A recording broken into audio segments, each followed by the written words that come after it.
I want to begin by just sharing a short story about the importance of the book, A People's History, to me, before I turn it over to Dave to share a story as well. But I want to begin by telling a story from my first 2 years teaching high school. When the Great Recession hit, I was laid off along with hundreds of teachers in Seattle and thousands of teachers across the country. And they said there was no money to keep the education system running. There was just enough money to bail out the culprits who had sabotaged the global economy with credit default swaps and collateralized debt obligations, but not enough for kids and for education. And then in 2010, the same year that Howard Zinn passed away, I was hired to teach at my alma mater, Garfield High School. And I was teaching AP US history, and they wanted me to teach to the test, to have these kids pass the AP exam. But I threw out that garbage, and instead I used A People's History as my textbook. And I used the lessons from the Zinn Education Project website, lessons about women's suffrage movement and the abolitionist movement, right? Lessons where students become members of the Student Nonviolent Coordinating Committee and have to debate the actual issues that those activists debated in their own time. And then the next year, the Washington State Legislature declared that they were going to cut many, many millions of dollars from the state education budget, even though our state constitution declares that education is, quote, the paramount duty of the state. So a group of us in the social equity educators joined with Occupy activists, and we stormed the state capitol. We took the advice of Howard Zinn when he said, our problem is not civil disobedience. Our problem, he said, quote, our problem is civil obedience. Our problem is the number of people all over the world who have obeyed the dictates of the leaders of their government. So we decided to disobey. And when they gavelled in the budget cutting session, I attempted a citizen's arrest of the state legislature, complete with some gray plastic handcuffs I brought. And I asked the legislators to come into my custody. But the state trooper there didn't agree with my interpretation of the law. And instead, he had arrested me. And I spent that day and evening in jail. And then the next day when I got to school, I found out that some of my students from the previous year who had engaged in A People's History took credit for my release from jail because they started a Facebook page called Free Mr. Hagopian. And then the most incredible thing happened. They transformed that Facebook page to a student group calling for a walkout against the budget cuts. And in the next day, over 500 students walked out of Garfield High School, marched down to City Hall, and they sparked a citywide walkout movement that ultimately put enough pressure on the state Supreme Court to get them to rule in the McCleary decision to add literally billions of dollars to the state education budget. And I tell that story because I just want people to know that there are so many fights for justice that you've never heard of all over the country that were guided and aided by Howard Zinn's work. And that's really why the establishment is so scared of him. Dave, you're up. Well, first of all, it's great to be here. I have a lot of Howard Zinn stories, given that I met him when I was 19 in college. And at the end of Howard's life, we actually did several events together where I would interview him on stage. And I'll be very brief. It's just, I wanted to tell about the time we did an event in December 2009. It was really just a month before Howard passed. And we did these events together because Howard's mind was sharp as a tack, but he didn't necessarily like standing for 2 hours to lecture and answer questions. So we would sit together on stage and I would just throw him some softball questions like racism, your thoughts. And Howard would speak for 20, 30 minutes and I would nod my head sagely. And this event in December 2009, we walk into this church that easily seats 700-800 people. And it was empty. And I was scared, as one is. And I looked at Howard, and Howard said to me, as if reading my face, he said, even if only a few people come, those will be the people we try to reach. And that's that gets it, because if you think about all the quotes that Howard has said over the years about how small acts of resistance lead to big social movements, and even the actions of a few can eventually mushroom outward and make all the difference in the world. That was his approach to a public meeting as well. So we go up on stage, and suffice it to say, the place is packed. It sat 800. The count was at about 1,000. I mean, people hanging off the rafters to see this event. And Howard looked at me, and we actually have a photo of him saying this to me, where he's smiling, and he says to me, "I guess we have more than a few people here, huh?" And he's just so, he was just in his sweet spot. And the only thing I would say is that the event was sponsored by the Campaign to End the Death Penalty, which I think just really highlights Howard's lifelong commitment to anti-racism. The fact that this was a place he felt like he needed to be, because he felt like the death penalty was racist to its very core. And the last thing I'll say about that night is Howard stayed to sign things. Think about that, a meeting of 1,000 people, and he stayed to sign. And people were bringing up dog-eared copies of A People's History like they'd been dropped in their tub a dozen times and then dried out with a hairdryer. And they're walking these old copies of People's History for Howard to sign.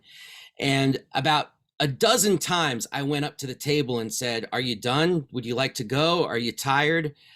And he would not leave until every last person got a book signed, because he knew that these singular interactions, he might not remember them, but people were going to walk away and say, wow, I just had a moment with Howard Zinn.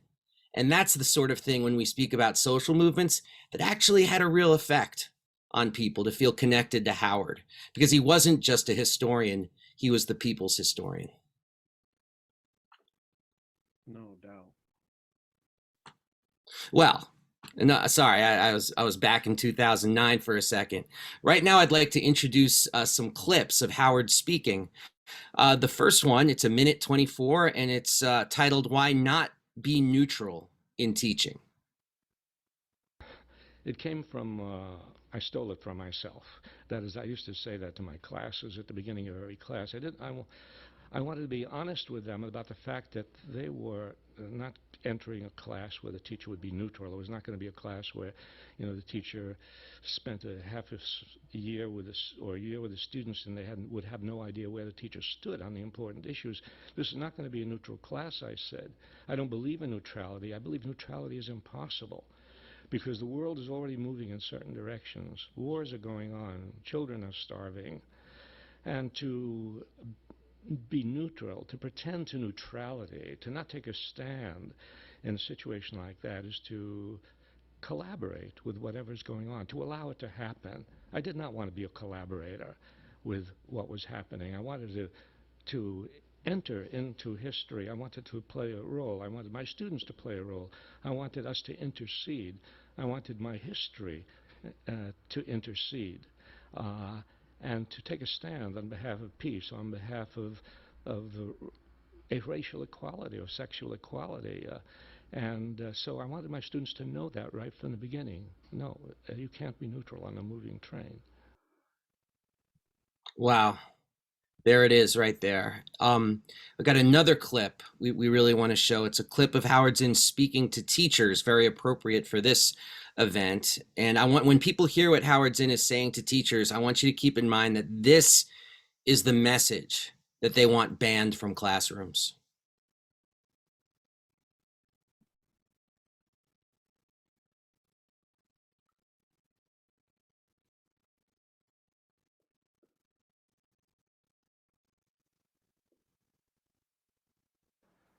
We've never had our injustices rectified from the top, from the president or Congress or the Supreme Court. No matter what we learned in junior high school, about, oh, we have 3 branches of government and we have checks and balances and what a lovely system. No, the changes, important changes that we've had in history have not come from those 3 branches of government. They have reacted to social movements. Lincoln and Congress reacted to the anti-slavery movement. Congress and the president reacted to the labor movement. Roosevelt, FDR reacted to the strikes and the tenants movements and the unemployed councils and so on. In the civil rights years, Johnson and Kennedy, they were not saviors. They reacted to all those people, black people and some white people in the South, who demonstrated and protested and went to jail, and some of them were killed. That's what they, and then we got the Civil Rights Act of '64 and the Voting Rights Act of '65. No saviors from the top that have never done, always taken people's movement. Beautiful. Beautiful. Wow. Yes. So what you just saw was a talk to teachers at the National Council for the Social Studies in 2008. And this was part of the launch of the Zinn Education Project, which Howard co-founded. And to say more on that, we're joined by Bill Bigelow, who will describe that for us. Welcome, Bill. Oh, you're muted, buddy. Thanks, Jesse. Free Mr. Hagopian. I love that. I first met Howard in 1992 when I was doing a Rethinking Columbus workshop for teachers in Cambridge. And Howard Zinn just came. And, you know, it was as if Willie Mays had come to my Little League game. It was so exciting. You know, I think he showed up for a reason, though. You know, he wasn't just concerned with doing people's history, that Howard wanted to find ways of supporting those of us in school who were trying to figure out what it meant to teach a people's history. And, you know, Howard, he would like to say about himself that when he became a teacher, he had a modest goal. He just wanted to change the world.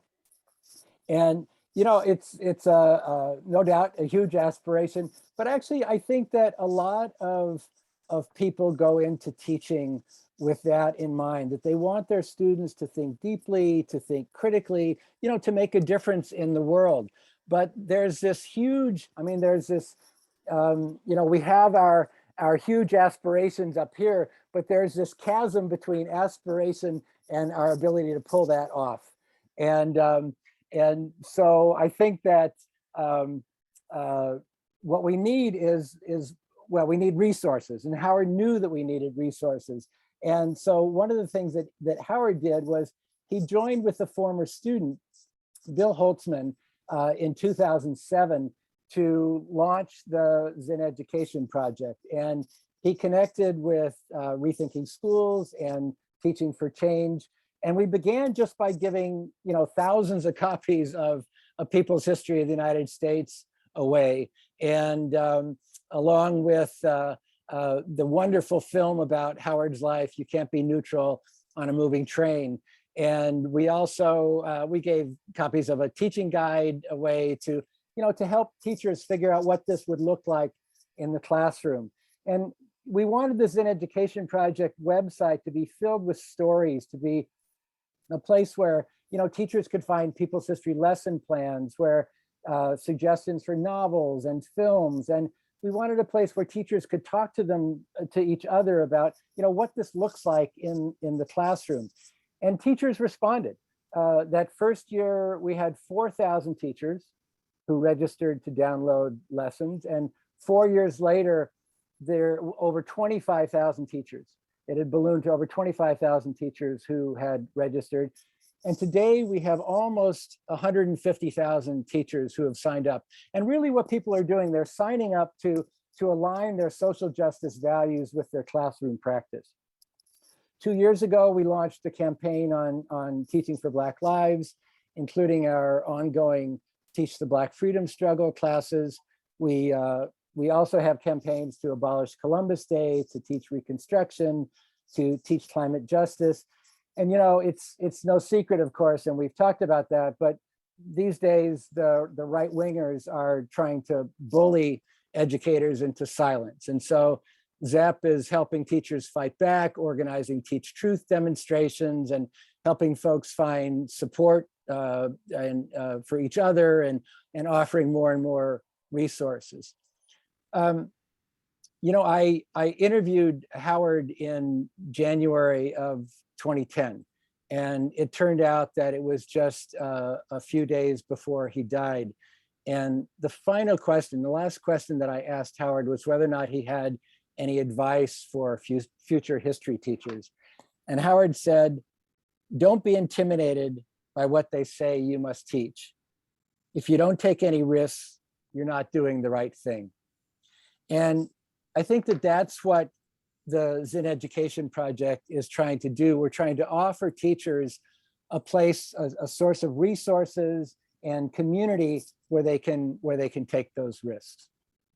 Howard said in his autobiography, he wrote, "I'm convinced of the uncertainty of history, of the possibility of surprise, of the importance of human action in changing what looks unchangeable."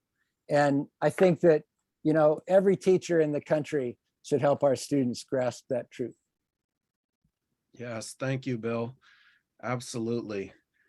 And I think because they can't defeat Zinn's arguments, they just really try to ban it altogether, right? And we've seen this over and over and over again, in Indiana in 2010, in Tucson in 2012, where they pulled books off the shelf in ethnic studies classes. And then they tried again in 2017 in Arkansas, and thankfully the movement helped defeat that. And then again on September 17th, 2020, President Trump hosted the White House Conference on American History, a gathering that was part dystopian novel, part farce, part tragedy, that featured a panel of memory hole historians who attempted to publicly destroy any history that inconveniently revealed structural racism. And then in his opening remarks to this event, Trump said, "It's gone too far.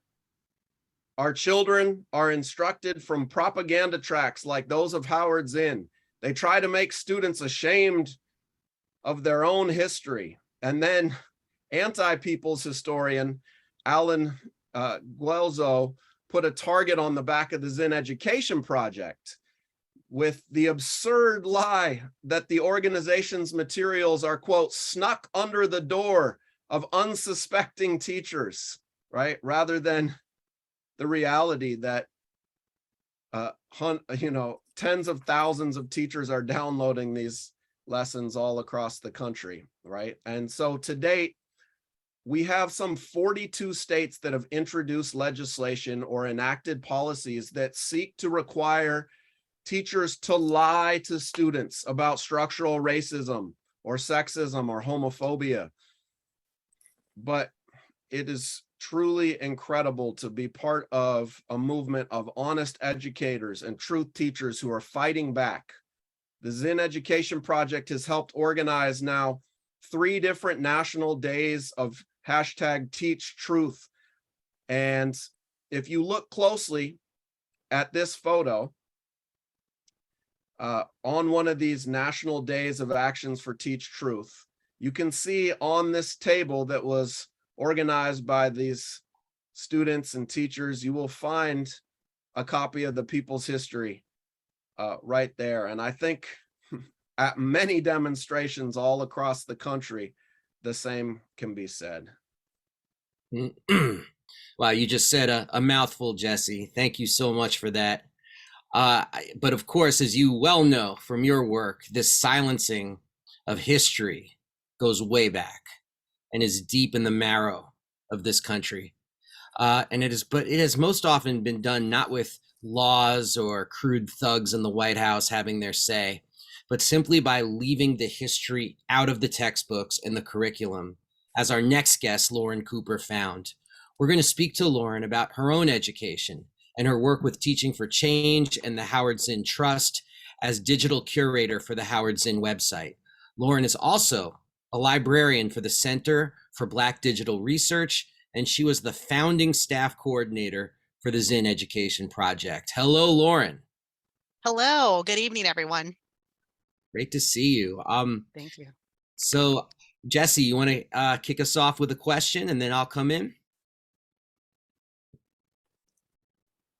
Well, I think we lost Jesse's sound there. So I'm going to come in with the first question here. So, Lauren, please tell us, if you could, what about your own education led you to this work? Sure. So I'm Native American, born and raised in Phoenix, Arizona. I'm Akimo O'odham from the Gila River Indian community in Arizona, and Muskogee from the Creek Nation in Oklahoma, formerly of Georgia. Oklahoma has the highest Native population in the US, and Arizona has the third largest population with more than 20 tribal groups. So growing up, it seemed like Natives were everywhere, everywhere that is except when it came to the history class or contemporary media. I remember growing up sitting in an American history class, reading a couple of paragraphs about how natives who came and went during the westward expansion, relegating us to the past and framing us in the past tense, when clearly we were sitting right there in the room, yelling in our heads, "We're still here." But I would just sit there. And during those history lessons and how the Indians lost or foolishly gave up their land for pennies or beads, or how they couldn't defend themselves against the mighty US military. Who wants to be associated with that? Defeat, loss, weakness. It was just painful. I would just sit there, waiting for the moment to pass. The textbooks didn't reflect what I saw around me, and I found my sense of belonging in the politics of the punk rock scene and do-it-yourself communities. When I finally came across a people's history of the United States, that first chapter, Columbus, the Indians, and Human Progress, had such a profound impact on how I saw myself in the world. I felt this gravity shift of being liberated from years of feeling embarrassed, invisible, living in the shell of a history whose maintenance only seemed to serve those in power, with something to lose, and not us with something to gain, dignity and presence. Zinn had given space to people and voices that no one else had in my education, and that was really inspiring. Instead of minimizing Indigenous lives and desires, he amplified them. Reading people's history, I felt like all of a sudden a filter had been taken off the camera and the world became much brighter, crisper, and more immediate. That disparity between knowing what I knew and lived and what was being taught, and then wanting to find my own voice, led me to study stories of struggle and resistance as an undergrad. I then spent 20 years at nonprofit organizations that amplified the voices, the communities, and the histories that are hidden, missing, marginalized, and silenced, be it in the mass media, curriculum, or history books. Most recently, I was one of the founding members of the Zinn Education Project. So in the last decade, there's been this surge of digital research projects that I wanted to be a part of. 4 years ago, I got a Master's of Library and Information Science degree, specializing in archives and digital curation. This allows me to dig deeper into the historical records and bring these stories to light through digital methods while attending to the humanity and dignity within these records. This is what I do as a digital scholarship librarian with the Center for Black Digital Research. Wonderful. Wow. Incredible work. I just had another question for you. In your deep dive into the archives, what are a couple of your favorite pieces that you've come across? There are many. However, this past July, I got to spend a week going through the letters in the Zinn archives at Tamiment Library. And the warmth and the appreciation that comes in those letters written to Zinn was touching. And it was familiar. These people felt seen. Zinn had acknowledged their experience with compassion. I also love how his warmth, humor, and compassion draws people who run across so many segments of the population, and how he was a connector of people. He connected people to have the opportunities to tell their stories with those who could amplify them. So in this first slide, we have queued up. Here's a letter from Patricia Marks at WNYC Radio, in which she comments on Howard's and his wife Rosalind's warmth. She writes, it was such a delight meeting you and Rosalind. Somehow you two affirm everything fine that one hopes to live by, just by what you are and do and say, and how you listen. You know, you're like the sunlight. And then on the next slide, she thanks Zinn for suggesting Fannie Lou Hamer and Jen Foreman to be interviewed. She writes, And I was fortunate enough to get a hold of Mrs. Fanny Hamer. How right you were. She was absolutely magnificent. It was a very moving interview, I think, and the experience of meeting someone so courageous and filled with love and good faith is unforgettable. I told her that you had recommended her as the best possible person to talk and had spoken so warmly of her. I think that she was very pleased by that. The other thing that I love seeing is some of the foreshadowing to writing a people's history. So in 1973, Zinn was asked by historian John Garrity to write a 700-word biography of Martin Luther King Jr. for an encyclopedia. Zinn was given a draft sketch seen on this slide. And then on the next slide, you see how he is revising it and places King within a movement and describing his leadership with a sense of action. So on this document here, in the first example, first of all, he corrects King's birth year from 1924 to 1929. Instead of describing King as a reformer, Zinn jots down active descriptors: agitator, activist, Black leader there at the top.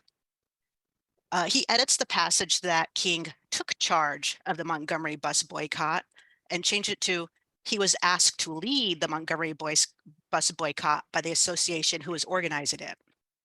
Then there's just a firm no next to the supposed reason for the boycott. It wasn't just the issue of Black citizens to take seats in public buses with the same freedom as whites. And then finally, on the next slide, the shift of language in which King ordered a march to King led a march.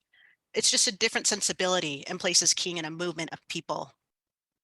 And so it's just great to see how easy and how impactful it can be to write with compassion, centering the humanity of people and framing them as part of larger organized resistance. Yeah. Thank you, Lauren. That's really beautiful. It's incredible to pull back the curtain, right, and see how Howard developed his method and techniques that he would use later on, right? Thank you for sharing that with us. Right. Thank you. That was also extremely quotable, Lauren. So no doubt. That was, I want to remember those words, put them to paper. That was fantastic. Yeah. Thank you so much for that. And I also just want to say that Howard was committed not only to writing about the people who were left out of most textbooks, but to making sure we learn history from their own words. In his books and with public readings by professional actors and musicians. So we'll talk with Anthony Arnove about the project that is keeping that going, most importantly with high school students. And Anthony has a long history of collaborating with Howard, including co-editing Voices of a People's History, which was a staple in my classroom, and writing an introduction for the latest edition of A People's History of the United States. Anthony, welcome. Good to have you here. It's really good to be here. Thank you, Jesse. Thank you, Dave. It's a really special day. It's just beautiful to see all the statements and outpouring of love for Howard that have been circulating throughout the day and throughout this week and really this whole year. It was 20 years ago that the project that became Voices of a People's History of the United States started. It started in a bar in Brooklyn after an event that Howard and I did at a community church there. And Howard brought up one of the things that really he thought was part of the power of a People's History of the United States was not, so much his analysis and synthesis, as important as that was, but that readers discovered in the book voices that had been excluded from their traditional textbooks and education and from the culture.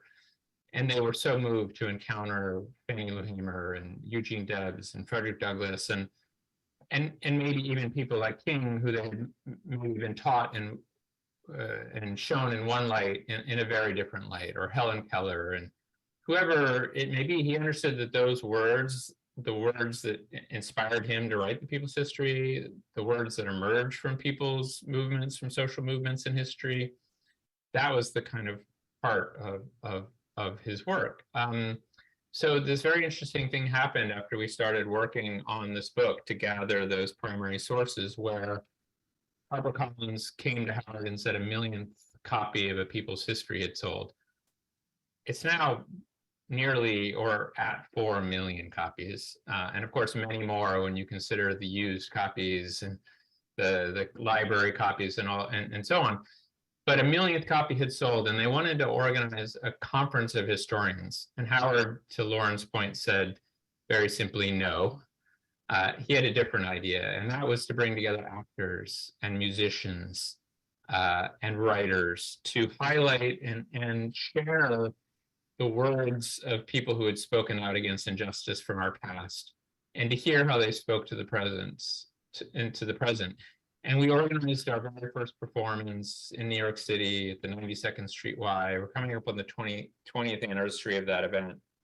And there was something so powerful about hearing those words and hearing them in a collective setting. And even though it was just this one-time event, we realized that there was something incredibly important in this form. You know, Howard himself placed so much importance on the role of art, of theater, of music, of other forms of cultural expression. And to see the actors like Danny Glover and Marisa Tomei and James Earl Jones and musicians like Patti Smith and writers like Kurt Vonnegut share these words was galvanizing and inspiring. And it's led to many years now of organizing performances around the country and internationally, Ireland and the UK, Australia, elsewhere.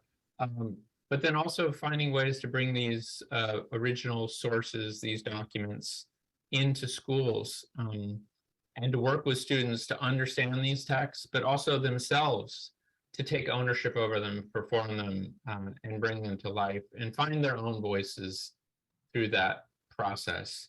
And so it's really exciting 20 years on to be able to continue that work and to see all of the artists and all of the students who draw inspiration from Howard's work.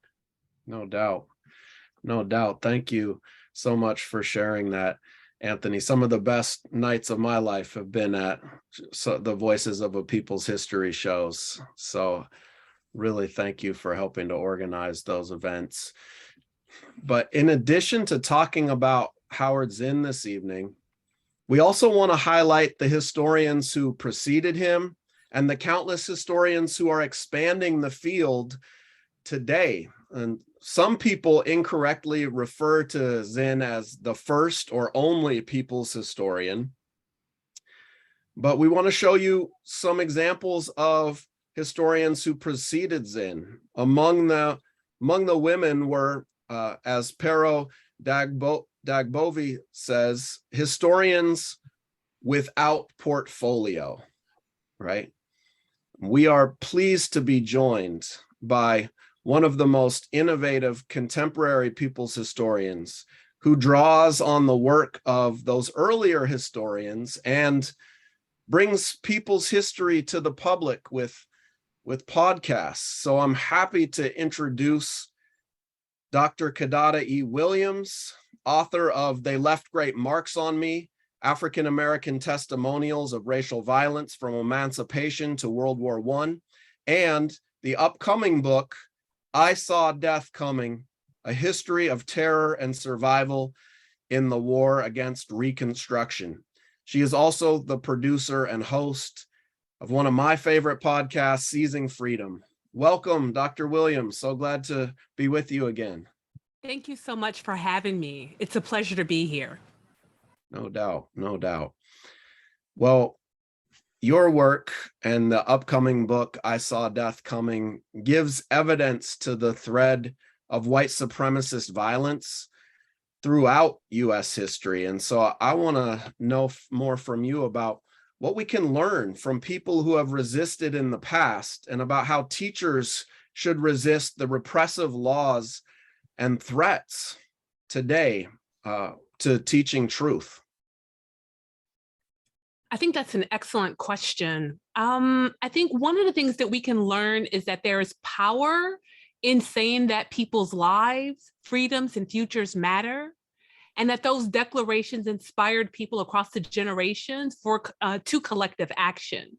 And they still have the power, that power to inspire justice-minded people to build a more just world today.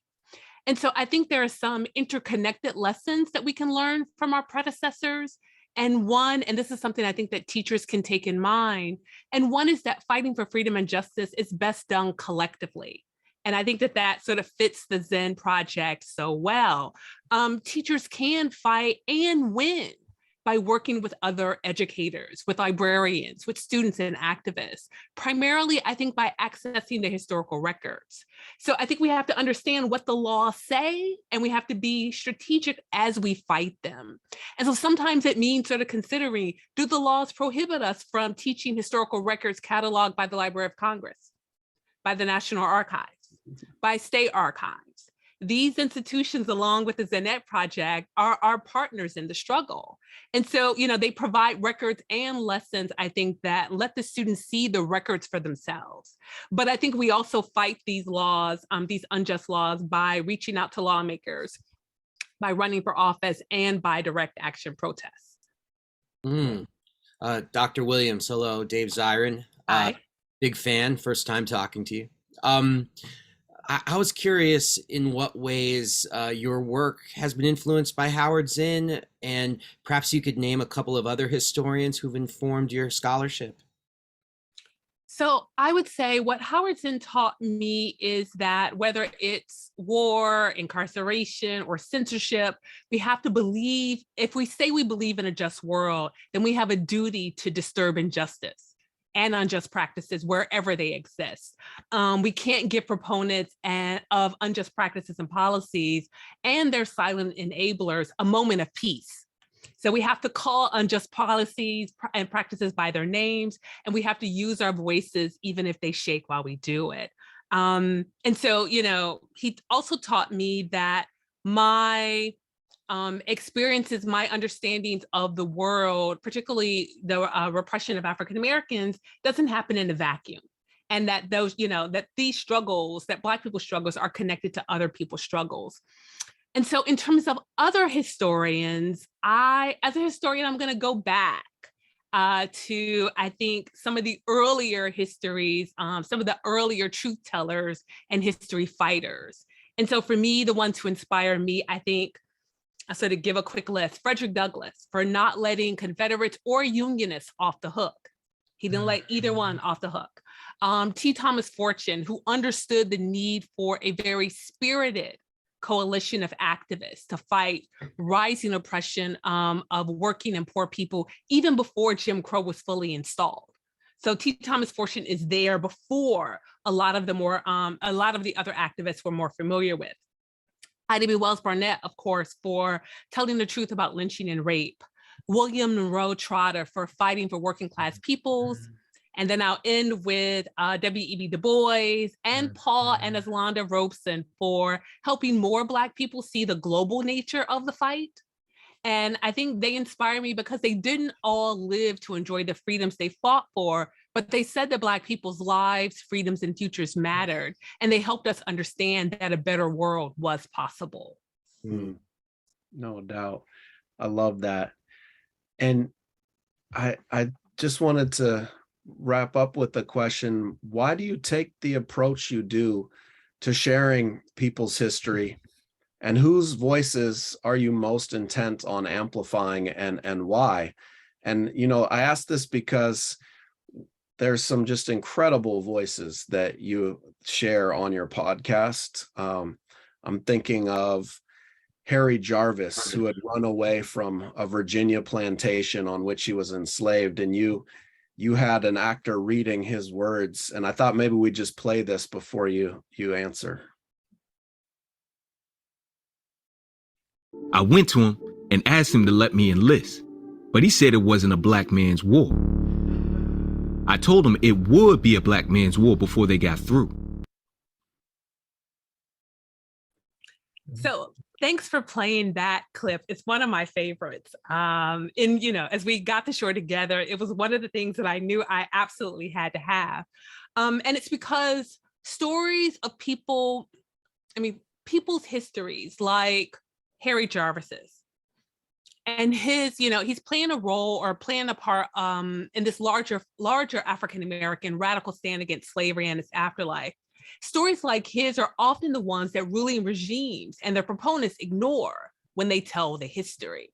And so I am most intent on amplifying voices like his, because I think they matter for understanding what happened. You can understand what really happened in the context of the Civil War, particularly with emancipation as a result of it, if you understood that people like Harry Jarvis understood something about the nation and about the war and about Black people's commitment to freedom that obviously Lincoln, right, and the rest of the Unionists and Confederates didn't. And so it's those kinds of stories, those unexpected stories of often marginalized people who play a role in turning the course of history that I think are important for understanding what really happened and its impact today. Yeah, absolutely. Brilliant. Thank you so much. Thank you. Thank you. Right on. Well, if you enjoyed that conversation, it's the kind of conversation that we have on a monthly basis with the People's Online Historian class that we hold once a month. And I want to encourage you all to check out those sessions. We've had Dave Zirin on there. We've had Dr. Kidada Williams on there. And you can sign up for the new sessions that are coming up this school year. Find that link in the chat. And, this People's History Online classes of Teach the Black Freedom Struggle was really launched by historian Jean Theo Harris, who conceived of this series at the beginning of the pandemic and has helped curate it ever since. She is the author of a YA book about Rosa Parks, as well as the original edition of The Rebellious Life of Mrs. Rosa Parks. And thanks to a donation, we've sent 13,000 copies of the YA version of that book to teachers all over the US. You'll see the map there, shows where we have sent the book. The red indicates locations with laws against teaching honestly about racism in US history. And so we can only imagine that many thousands of teachers in those states are breaking the law by teaching the truth about Rosa Parks and her lifelong commitment to the Black freedom struggle. So thank you so much, Jean Theo Harris, for all you have provided for educators across the country and for helping to launch this important resource for educators. And there are many other YA titles that come from a people's history tradition that are out now that I really want to encourage people to get their hands on. You see some on the screen right there. The Young People's History of the United States, Can't Stop, Won't Stop. It's incredible titles. Dave also has a YA version of a book he did with Michael Bennett, Things That Make White People Uncomfortable. So I highly recommend educators get their hands on those books. Awesome. Well, now I'm going to just say a couple of things before showing a clip. It's a clip from Howard Zinn on where to find a communist. And I think it's hilarious. And one of the reasons why we want to show it is, I got to tell you, when you talk to people who were students of Howard or saw him speak, one of the first things that they say, in my experience, is he was really funny. I mean, he was a funny person. Humor came very naturally to Howard, and it was a terrific kind of humor. It wasn't, hey, who here's from out of town? Oh, Cleveland. It wasn't like that. It was using humor, really wielding humor as a way to disarm people, as a way to have them listen for what he was going to say next, because it might be another joke at the expense always of the powerful. And it was something that he was able to use to really, I think, capture the attention of an audience. And like I said, it came very easily to Howard, but it was also very intentional. And I think this clip shows that quite clearly.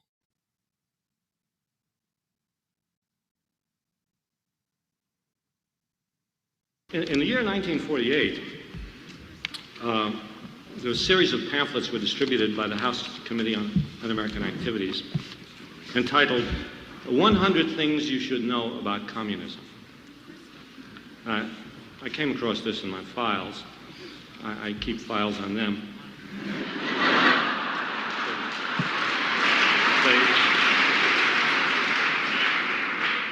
It's only fair.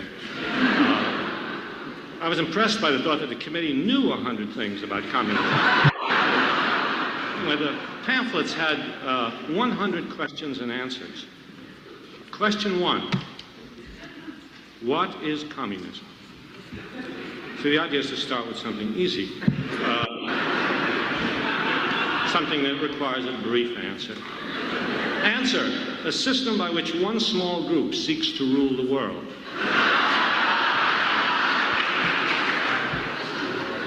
The answer was probably drawn up by the people who later founded the Trilateral Commission. Can I skip to question 76? Where can a communist be found in everyday life? Well, this question particularly interested me because there have been times when I was in need of a communist. Didn't know where to find one. Answer, look for him in your school, your labor union, your church, or your civic club. Question 86. Is the YMCA a communist target? This really worried me. I always wondered why there was so much chlorine in the YMCA school. Answer, yes. So is the YWCA. Yes. One thing I'll say, Jesse, before you come in is one of my favorite parts of that clip is the sort of buzz in the audience before Howard starts speaking. And that's what I'm talking about using humor with intentionality. It's like people wanted to hear what he was going to say next, precisely because they knew he was going to take this really horrific instrument of oppression, what he's really talking about, and just not just lampoon it, but slice it, dice it, fricassee it. And by the time it's done, they seem not so powerful and scary, but actually people that we can confront and even defeat. That's the power of how Howard used humor. I love it. Maybe the next book you do is on Zinn jokes. Just jokes by Howard Zinn. The humor of Howard Zinn, I think that would do very nicely. Although it would need to be, I think, more of a streaming video than anything else, because I don't know if the delivery can really be replicated on the page. I mean, it's the pauses, it's the looks. It's a very natural way of using humor as a way to actually teach the people around you. No doubt. That's beautiful. Thank you, Dave. I'm happy now to get to introduce poet and essayist, translator, editor, and attorney, Martín Espada. So glad to have you with us, author of numerous poetry collections, including Floaters and Zapata's Disciple. Welcome. Thanks for being with us this evening.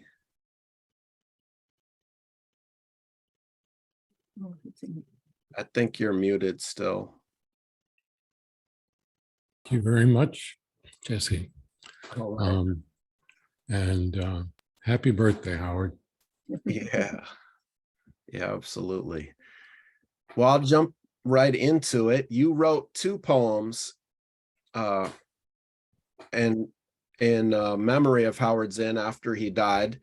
So can you please share Castles for the Laborers and Ball Games on the radio? Yes, Jesse. Indeed, I did write 2 poems. The first I wrote for his memorial service after he died. It didn't quite say what I wanted it to say. It took me 3 years to figure that out. So this is my second attempt. Castles for the Laborers and Ball Games on the Radio for Howard Zinn, 1922 to 2010. We stood together at the top of his icy steps without a word for once, squinting at the hill below and the tumble we were about to take, heads bumping on every step till our bodies rolled into the street. He was older than the bread lines of the Great Depression. Before the war, he labored at the Brooklyn Navy Yard, even organized apprentices, but now there was ice. I outweighed him by 100 pounds. When my feet began to skid, I would land on him and hear the crunch of his surgically repaired spine. The books I held for him would fly away like doves disobeying an amateur magician. "Let's go back in the house," I said. "Show me the baseball Sandy Koufax signed to you from one lefty to another." Instead, he picked up a blue plastic bucket of sand, the kind of pail good for building castles at Coney Island, tossed a fist of sand down onto the sun-frozen concrete, and took the first step delicately. Again and again, he would throw a handful of sand in the air like bread for pigeons, then probe with the tip of his shoe for the sandy place on the next step. Sand, then step. Sand, then step.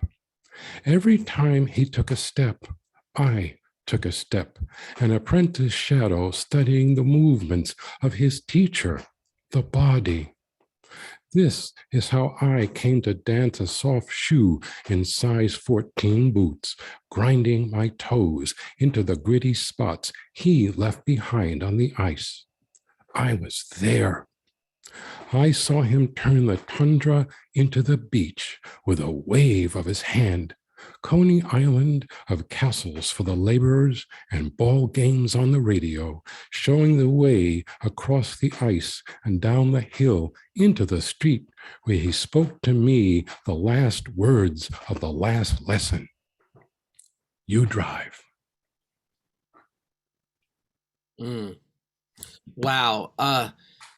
Mr. Espada, that poem gives terrific insights into your relationship with Howard. I was wondering if you could please share more about that relationship and perhaps tell us about his interest in poetry. Well, Howard and I were close friends for years. It felt as if I always knew him.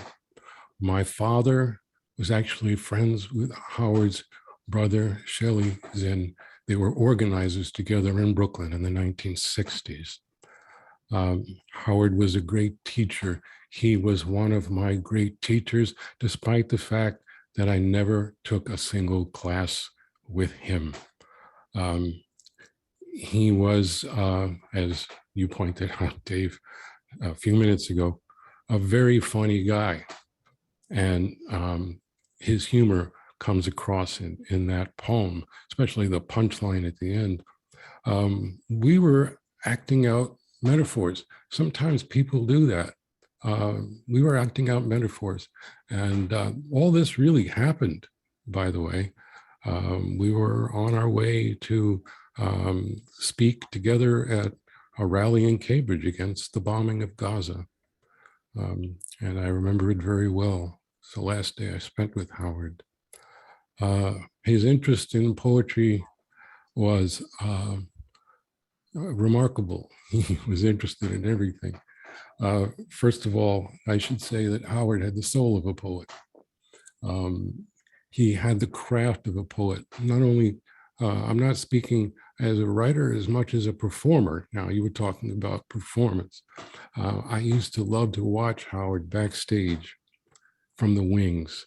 So I could see him from behind the podium as he moved his hands as he spoke. You may have noticed Howard doing that in the clip. You may have noticed me doing that just now. It's not a coincidence. But as far as poetry is concerned, poetry, the radical tradition in particular, Howard was, if you pardon the pun, very well versed. There was an obscure article he published called Rise Like Lions, Writers and Resistance in the Newsletter of Poets Against War from Sam Hamill's organization. And there he quoted poets ranging from St. Vincent Millay and her poem Conscience Subjector to Percy Bysshe Shelley and The Mask of Anarchy. That was, I think, his favorite single poem, Rise Like Lions After Slumber in Unvanquishable Number. That was Howard. I love that description. Thank you for sharing that. And in your book, Zapata's Disciple, you know, it was on the list of titles banned in Tucson in 2012 as part of the attack on the Mexican American Studies program outlawed by the state of Arizona. And in the introduction to a new edition, you refer to a bomb threat you received at a reading in Tucson and say of the book ban, you said this, quote, "In the end, this is just another bomb threat. All they have done is force us to evacuate the building. We will gather ourselves in the dark and keep reading to each other in whatever light we can find." So what would you say about the increased numbers of cities and states banning books today? I would say that we must be ever vigilant because censorship works. I can say that from personal experience. Books are like people. A book has a lifespan. Books die too. And for every book like Howard's People's History, 4 million copies sold and counting, a book that has transcended every attempt to censor it, there are hundreds that die. And so we have to shake ourselves from the complacency we sometimes feel in this country when it comes to issues of censorship and book banning, the notion of our freedoms is something that sometimes causes us to put down our weapons. We must pick up our weapons to battle against censorship. It is real, it is happening now. And the sad fact is, most of the time, we will not know when books have been censored.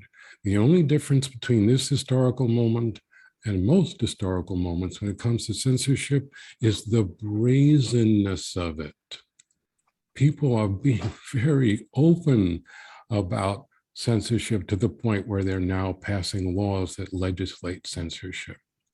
Usually we don't have the privilege of knowing what has been banned, and we have to find out the hard way. That's how I found out my book had been banned, and my book died.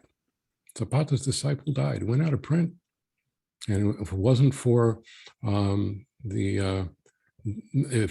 fact that it was ultimately reprinted in a new edition from Northeastern University Press, nobody would be able to read it today. Thank you. That's a powerful note. Thank you so much for joining us. That was incredibly moving, and it rang incredibly true. Our next guest, let's keep going, Jesse. Let's do it, Dave. Yeah, please. What a lineup here that we have. I think you are going to welcome Amani Perry is in the house. Oh, so excited. Yes, I am thrilled to introduce Amani Perry, professor of African American Studies at Princeton University, and author of numerous books, including Looking for Lorraine, which I have read and have recommended to everybody, and South to America. Amani Perry, thank you so much for joining us. Oh, thank you for having me. I'm delighted to be All right. So you've got this new book, South to America, A Journey Below the Mason-Dixon to Understand the Soul of a Nation.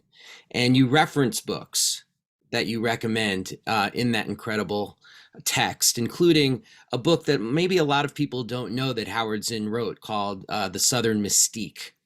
Now, with so many books that have been written about the South, why is Southern Mystique on your short list? Well, I mean, he does in many ways what I aspire to do, which is to get past the mythology and actually understand the centrality of the South and the American project, and also to sort of evade the danger. And this is 1964 when this book comes out, which is really important because there's a sense in that moment, and it continues, that the South is this outlier, right, in terms of the depth of American racism, in terms of the depth of exploitation. And he's saying that the differences between the regions are of maybe of degree, but not substance in that book. And it's this incredible example also of sort of the uses of history, right? And that a very kind of, he was clear about the uses of history, right? We tell history in order to get us closer to something like freedom. And also it's a marvelous example of the use of experience, right? So his experience being in the South, right, as an observer, but also a deep participant in the movement, and also someone who was part of a Black institution in the South, and seeing through that lens actually, I think, allows for him to tell a story that was clear like a bell. And just to sort of go back to the point that it's 1964 really briefly, this is the year of Goodman, Schwerner, and Cheney's being murdered. This is the year of the Harlem riots, right? And so in that moment to be saying, no, this isn't just a Southern story. There's something particular happening here that we all can learn from. But this is a story of what this nation's project has been, that has to be addressed directly by us all. And before you go in, Jesse, just pointing out that Howard, along with many of the activists of the time, was at the funeral of Schwerner, Goodman, and Cheney, which was not exactly an undangerous thing to do, to travel to Neshoba County to commemorate those three. Yeah. Back to you, Jesse. Oh, that's great. I didn't know that. Really cool. Well, it's great to be with you. I've really gained so much from your work. Your book on hip hop has been important to me for a long time. And so I'm just really glad you could join us this evening. And I was wondering about another panel that you were on. You were on a panel with Howard Zinn in 1997. And I was wondering if you could tell us more about that experience. Yeah, so here we go, learning from history, right? And so the way, it was a remarkable experience. It was a joint keynote. Part of what made it remarkable is that he went first, which I thought was this really sort of, I was young, I didn't have a sense of how significant that was, but he let me sort of be the anchor.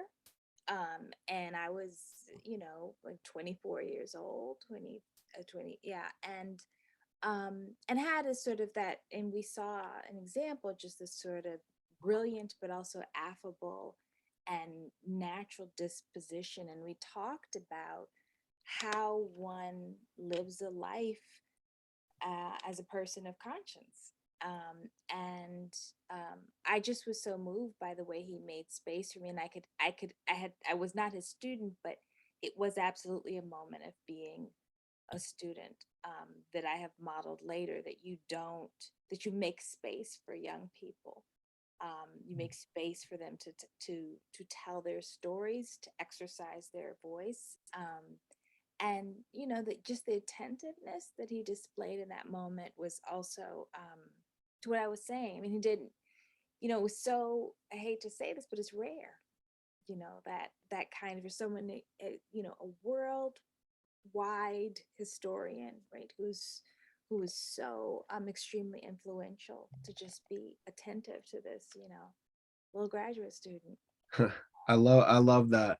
that seems to be a thread throughout his life, trying to empower students wherever he was. Yeah.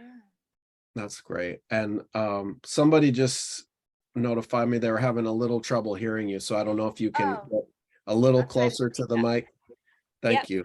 Thank you. sure. Dave, you wanted to ask something? Yeah, just there's another book by Howard, which some maybe people aren't familiar with, the way people might not be familiar with the Southern Mystique, and that's his book on SNCC, which is called The New Abolitionists, or Yeah. SNCC, The New Abolitionists. Yeah.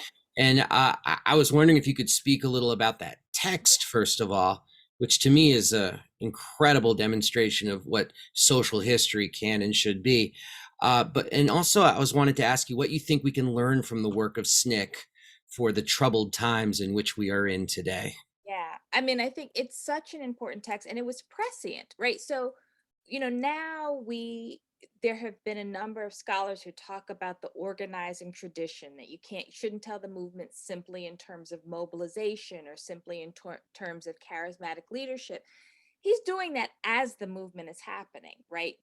Drawing our attention to the young people who are on the ground every day, who understand that it is everyday ordinary people and their work that is going to transform the country, right? That it's important to attend to what the sharecroppers are doing, what the power of actually just getting people to confront the incredible danger to register to vote, for example. So it's a really important book, an early book, one that I hope more people read. And the significance of SNCC, I think, can't be overstated. I mean, that, we talk about the major legislation, the congressional legislative vote, the Voting Rights Act, the Civil Rights Act. This is the product of the labor of young people who decide to devote their lives to the cause of freedom when nothing would have given them the indication that they were going to win, right, in this struggle, right? And these people, 19, 20 years old people, right, who are in harm's way every single day. And I think it's a testament to, and I'm really looking forward to hearing Ms. Walker hopefully talk about this, because she's written so beautifully about what it meant for him to be present with young people, to be at the protests with them, right? To be, and then ultimately to be punished for that. But that it was, there's a trust there, there's a respect there, again, a recognition of their work. And when I often mention to my students when we talk about SNCC, these are people who were your age. They were trying to figure things out, right? And they also exceeded the imaginations of their elders. And I think that's really important, especially today, because we're in a morass, right? Yeah, we need imagination. Yes. Yeah. Yes, we do. And we desperately need more national student organization to press back against these anti-history laws and attacks on women. Yeah. And local too, right? Because they're in these little towns. No doubt. Except both, yeah. Yeah. Thank you so much for sharing this evening with us, Amani Perry. Really appreciate you. Thank you for doing the work. Thank you, Professor. I got to tell you, Jesse, when I did my book, The Kaepernick Effect, a huge influence was reading SNCC, The New Abolitionists, because the approach was, I was asked to write a book about Kaepernick, and I was like, that sounds boring. Let's write about the people who were actually affected by the taking of the knee. Let's talk about high school students, college students, people who actually risked something at a young age, and then set about talking and interviewing them. And it was completely driven by reading that book and then thinking about what a Kaepernick book can and should look like, and not writing it as history from above, but history from below. Love it. Wow. Our next speaker. Oh my goodness, Jesse. Yeah. Oh my goodness. Yes. Well, I'm really pleased and honored to introduce Alice Walker, award-winning author of so many books that I can't begin to name them all. But for the purposes of this evening, I think everyone needs to know that Alice Walker was a student of Howard Zinn's at Spelman College. It's an honor to be with you this evening. Thank you so much for joining this panel. I'm really happy to be with you and really happy to be thinking about Howie in this way, that he's still soaring. His spirit is still strong. I know I can feel it tonight for sure.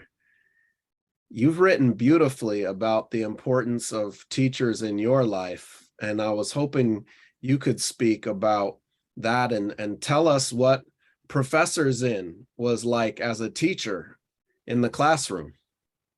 Well, before the classroom, I met him really when I had been honored with some prize or other at Spelman, and there was a little reception, and we were sitting next to each other.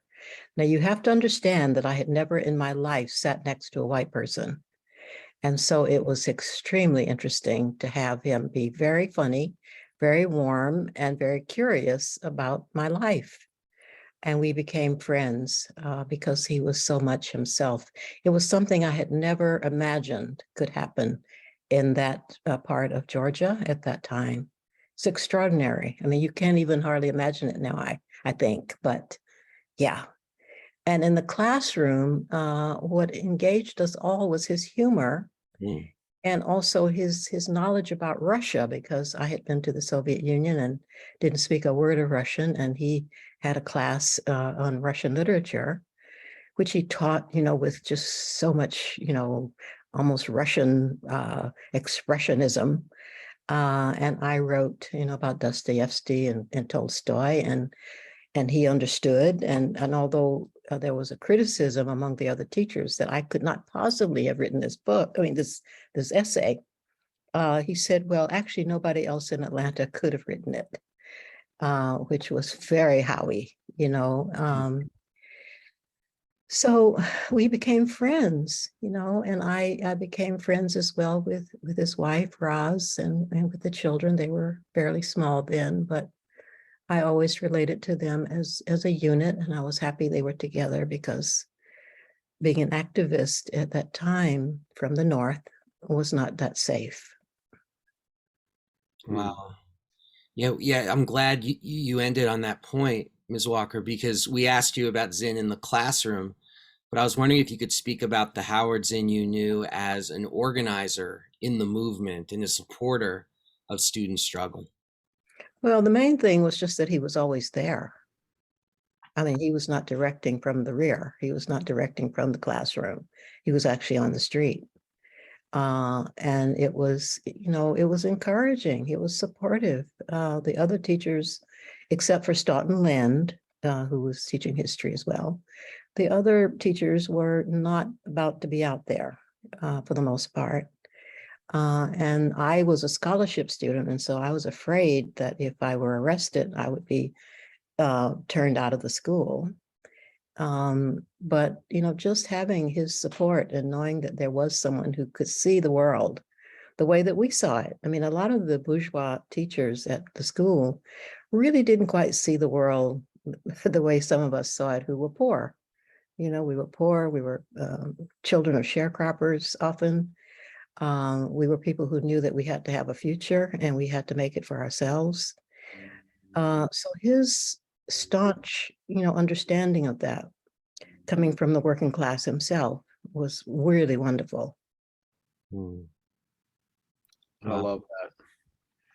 I love that. It's an inspiration as a teacher myself to be there when my students are protesting. Thank you for sharing that. And please, if you could also share some of the connections between the themes you have written about throughout your life in the soul-stirring literature you have given the world, and the histories of disempowered people finding their strength that Howard brings to light.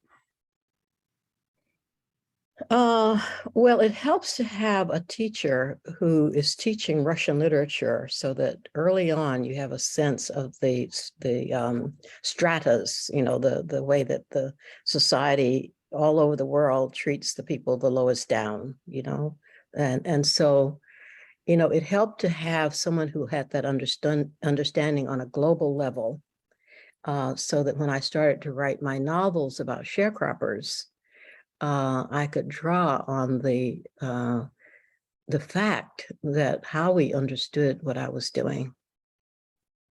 Mm. And Ms. Walker, if someone asked you, could you please talk to us about the Howard Zinn that you knew, what would be the first story or first image or first memory that would come to your mind? Making a joke. Mm. I remember once we went to a very staid, middle class, upper class college for white girls in Atlanta.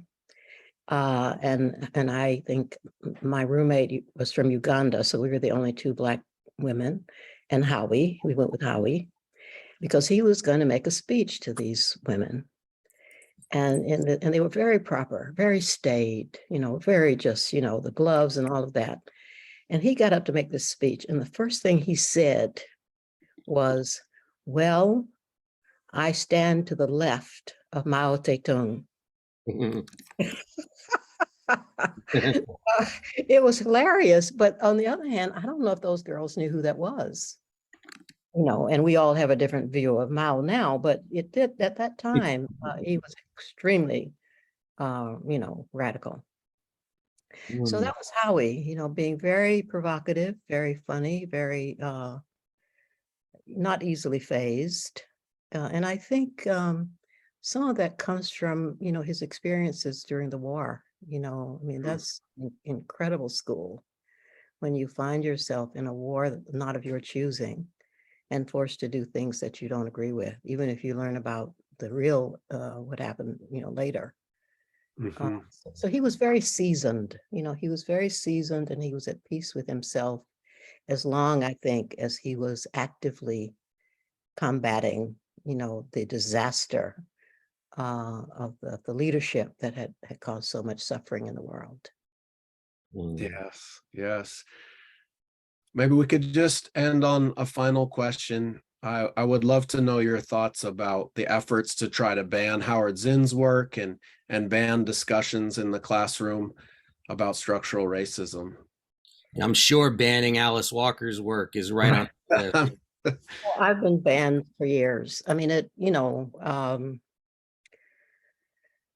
yeah, I mean, I've been tempted with some of my novels to just put a little notice in the front, you know, just to warn people that they don't have to ban it. They can just ignore it. And you know, I mean, it's just something you get used to. But I think with Howie, what we have to really try to do is just, you know, to the extent that we can always hold him up. This is what this program is doing.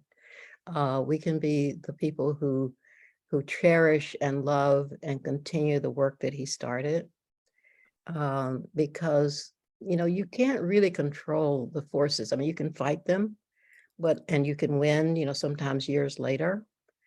But in the meantime, you do what you're doing. You know, you continue to celebrate this incredible being that somehow all of us would feel this incredible being came into our lives. And opened the door to so much, you know, so much beauty, so much rebellion. You know, I'm not sure I knew that I was such a rebel until we met. And I saw him take on the administration at the school that I was in, which was really a very kind of backward, you know, reactionary clique. So that's what you're doing. What you're doing is what has to be done. And I thank you very deeply. One last very quick question is struggle the secret of joy? Well, in the novel that you're referring to, actually, it's resistance. That is right. Yes. It's resistance. You know, struggle is great, but absolutely you have to resist. And if you don't resist, I really think you lose a part of your own life. I mean, you're not meant to, I mean, we're not meant to succumb to dictatorial, crazy people. We're not. So, yeah, in whatever way you can, resist. Resistance is the secret of joy. It's an eternal message. Thank you so much, Ms. Walker. You're welcome. Thank you for asking me to join you. What a precious time this has been. I will really cherish this time together. Thank you for your insights and your time this evening. You're welcome. Okay, next, we're talking to Myla Kabat-Zinn, who's the author with her husband, John Kabat-Zinn, of Everyday Blessings. She is the daughter, of course, of Roz and Howard Zinn and the executor of the Howard Zinn Trust. Hello, Myla. Hello, Dave. It's so wonderful to have you here. I was wondering if we could start just by hearing some of your own memories of growing up in a family that was so deeply involved in social movements. Well, I just want to start by just saying how moving it's been to listen to all of the presenters tonight. Yes. I mean, and Alice, I have to say, when you said that my father was so much himself, I mean, that was, you just like hit it right there, because that was such a key aspect of him, that he didn't change depending on who he was with, whether that person was important or a somebody or a nobody or this or he was always himself.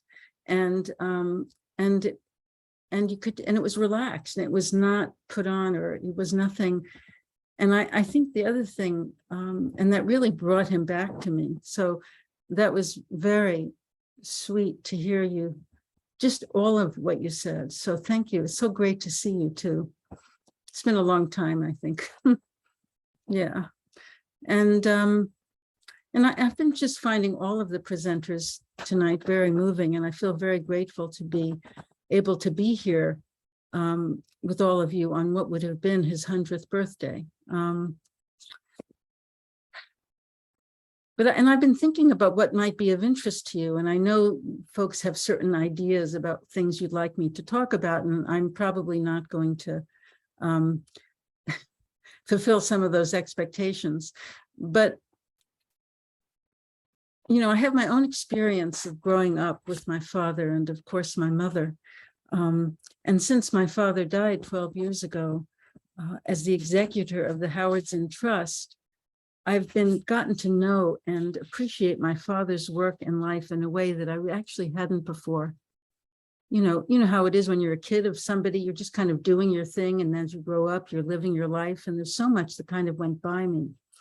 And it's only been since I've been the executor that I've really been immersed in a lot of the work I hadn't known about before. And it's been a huge privilege for me to work, even in small ways, with some of the people and organizations involved in this event. It's been enlightening and gratifying and deeply meaningful to me, and I've learned so much from them. So I bow to all of you who've been involved in this and all the incredible work you're doing. I'm just going to give a little bit of background on my parents and my childhood, with things that I thought might be of interest, and who knows. Both my parents grew up poor and working class in Brooklyn, New York. My father went to college on the GI Bill. My mother didn't go to college until many years later. She read a great deal, and she had a keen and discerning eye and was a great editor. My father relied on her to read his work and give him feedback. He had always focused his writing on specific issues and movements, but a people's history was broader in scope, and there were key moments when he benefited from my mother's encouragement to keep working on it, because she understood how important it would be. Then we left New York City when I was 9 and my brother Jeff was 7. We had been living on the Lower East Side in the Lillian Wald housing project. I remember it as a wonderfully diverse and friendly community. And then my father got a job teaching at Spelman College in Atlanta. And we drove for 3 days and arrived on campus to a new world. This is how my father describes it in his memoir. We arrived in Atlanta on a hot and rainy night, and Roz and the children awoke to watch the shimmering wet lights on Ponce de Leon Avenue Actually, just hearing the word Ponce de Leon Avenue really brought back. We were in a different world, 1,000 miles from home, a universe removed from the sidewalks of New York. Here was a city thick with foliage, fragrant with magnolias and honeysuckle. The air was sweeter and heavier. The people were blacker and whiter. And he goes on to describe the difficulty of finding someone who would rent to us when they found out where my father worked. And with his usual empathy and insight, he said, what for us was an inconvenience was for Black people a daily and never-ending humiliation. And behind that, a threat of violence to the point of murder. After about a year, we moved to an apartment on the Spelman College campus in a wing of the infirmary building. One of my fondest memories as a child was participating in plays put on by the Atlanta University Players. The theatrical director, Baldwin Burroughs, and musical director, J. Preston Cochran, and the student actors were also gifted and dedicated. There's so much I don't remember from my childhood, but what happened in the process of rehearsing and being part of that warm, creative community was extremely meaningful to me. A highlight was being one of the children in their production of the musical, The King and I. And at that time, there wasn't the more widespread consciousness we have now of the many issues in the play related to colonialism. But in Atlanta at that time, it was unusual to have an integrated cast. My mother played the British teacher Anna, and the king was played by Johnny Popwell, a student at Morehouse. Sometimes so-called amateur productions are more compelling than professional ones, and that was certainly true of this one. Wow. Nice. That's beautiful. Thank you for sharing that. I had one question for you too. Myla, you mentioned that as the executor of the Howard Zinn Trust, you have gotten to know your father's work and life in a way you hadn't before. So I was wondering if you had some pieces you've most appreciated or learned from. Well, thanks for asking that question. There's so much to explore in my father's writing and also in the videos of him speaking on both the howardzinn.org and the zinneducationproject.org websites. But for now, I'd just like to recommend just a few resources for folks interested in learning more about his life and work. I recently rewatched the documentary, You Can't Be Neutral on a Moving Train. And I was really struck by how skillfully and movingly it conveys the arc of my father's life and his involvement in the major movements of his time. And there's my father's book, The Southern Mystique, as well as his book about the Student Nonviolent Coordinating Committee, which has been mentioned tonight, titled SNCC, The New Abolitionists. I want to mention Bill Bigelow's interview with my father, recorded a few days before he died, titled One Long Struggle for Justice. And there are videos of my father testifying at trials on the history of civil disobedience. And it's quite a lesson just to watch those testimonies that he gives. And more generally, I've also learned important history that I didn't know from the postings on the Zinn Education Project's This Day in History.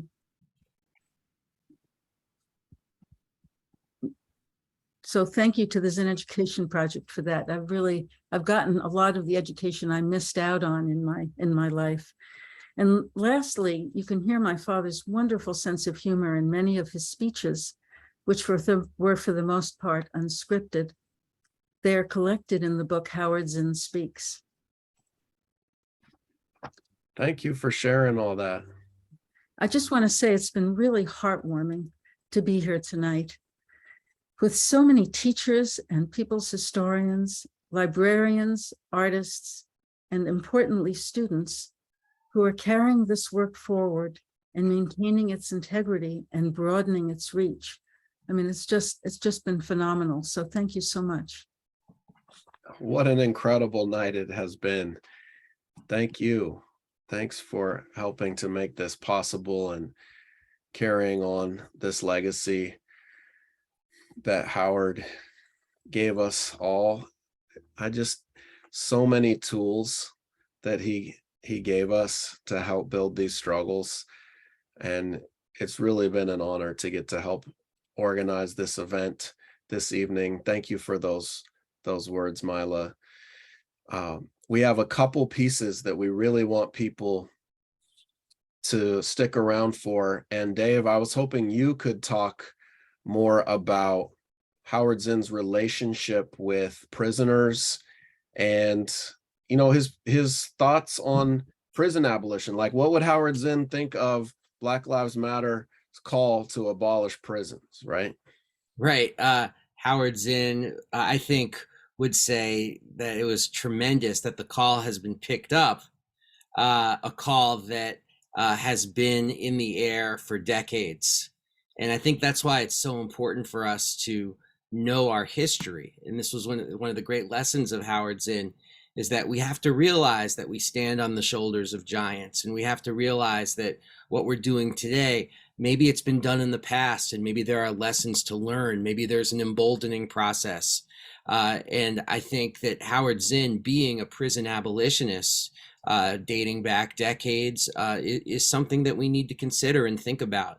Now, where did that come from? I think when you study Howard Zinn's political life, it's fascinating to me that, you know, he immersed himself in the Black freedom struggle and in the anti-war movement, and then the 1970s hit, and both of those movements suffer as we go into that decade. And what does Howard Zinn do? He pivots to letter writing with people behind bars. I mean, with attempting to help people when they get out of prison. I mean, the people who he corresponded with, and we have a lot of that correspondence, fortunately. It's remarkable. I mean, the humanity with which Howard attempted to connect with people in the most dire situations, but also his effort to tell their story. I mean, Howard had a column in the Boston Globe in the 1970s where he would write about prisoners he was corresponding with. I mean, not exactly news you get in the mainstream press normally. And I bet there's a great story about how he got a column in the Boston Globe, because usually the Boston Globe was just set up to bash Howard, especially during his anti-war activities. But I've always felt like Howard Zinn's his passion for trying to really excavate the humanity of people behind bars, I really do think it relates to the passion with which he also writes in A People's History of the United States about Eugene Debs. Eugene Debs, somebody, the socialist presidential candidate from the first part of the 20th century, someone who I learned about for the first time reading A People's History. I mean, one of the great quote from Debs, and it's a quote, yes, I read the first time in A People's History, is when Debs said, "Years ago, I recognized my kinship with all living things and made up my mind that I was not one bit better than the meanest on earth. While there is a lower class, I am in it. While there is a criminal element, I am of it. And while there is a soul in prison, I am not free." You know, that's a sentiment that Howard lived. It wasn't just words on a page. No doubt. No doubt. He lived those words. And for many years, Zinn corresponded with Tio Salael. He was a musician, a scholar, and a prison abolitionist who founded the Coalition for the Abolition of Prisoners in 1995. And he was imprisoned for 40 years, and he died there in Pennsylvania's Dallas State Correctional Institution in 2018. And in 2022, a group of musicians produced an album of his music, including a blues melody for Howard Zinn. And I want to give a special thank you also to our ASL interpreters. Dave, you want to? Yeah, ASL interpreters, sometimes in these meetings, I feel like they are the true heroes and sheroes, because they are not only allowing the words to reach as broad an audience as possible, but they're also working really hard. So thank you so much to Kaylee Teixeira. Thank you so much to Crystal Butler for making tonight all it could possibly be. Thanks, everybody. What a night.